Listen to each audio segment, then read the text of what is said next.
One of the questions we often hear in the South, in particular, from those of faith is, do you have a personal relationship with Jesus Christ? And that's actually a very good question. And it's something that you've heard me talk about for the 2+ years that I've been here. Now, to be in relationship with someone, we have to get to know them. We have to know who they are. So, who is Jesus? Well, we get that answer in our gospel this morning. In the gospel, we hear about the Word. And ultimately what we hear is the Word is Jesus. What is this Word? We know that the Word was there at the beginning. We know that all things were made through the Word. We know that not only was the Word with God, but that the Word was God. We hear too that the Word became flesh. That God, the Word, became a human being. That the Word is Christ Jesus. Jesus isn't just some guy who shows up. Jesus isn't even some creation that God made in order to bring about our salvation.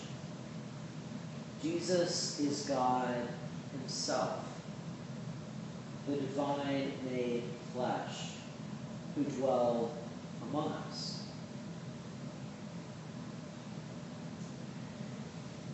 And Jesus, in being this Word, he comes down to be with us. He comes down to be with us in the nitty-gritty of it all.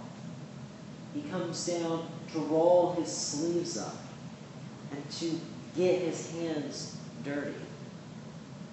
To get his hands dirty in the midst of what's going on in the world. That's the kind of person Jesus is. Jesus is the Word who starts out as this being beyond time, beyond space, beyond our very comprehension.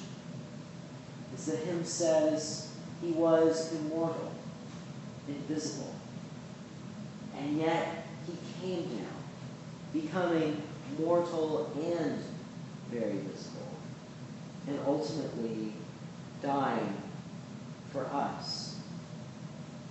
The means of our salvation, the sacrifice for our sin, is not just some sacrificial lamb that God chooses. It's not some goat that gets stuck in the bush, as we see in the story of Abraham and the sacrifice of Isaac. No, the sacrifice for our sin is God himself, the immortal and the invisible, made mortal and visible.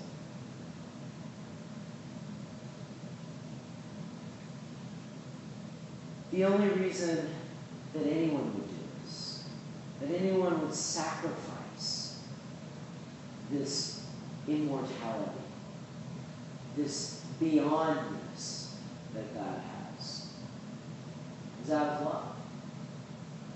Love for us.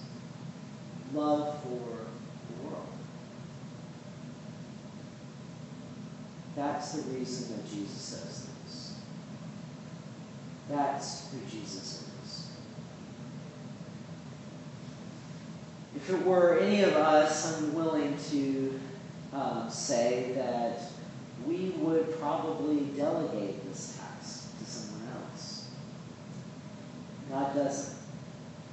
God comes down himself to be the sacrifice for our sins. God does something that he didn't have to. He didn't have to come down. He didn't have to become Jesus. But he did out of love for us. so we too are called to take on this work in the world.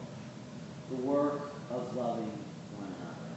The work of taking in that love that Jesus had for us and to share it with the world. Because only then can we be in not only right relationship with God, but in right relationship with one another. As we talk about in the 2 great commandments that we said this morning. Only then can we bring the world together and make it a little bit more whole. Only by sharing that love can we have any hope that in this life we may see a fraction, maybe just a sliver, of the kingdom of God on earth. And see what is to come in the heavens.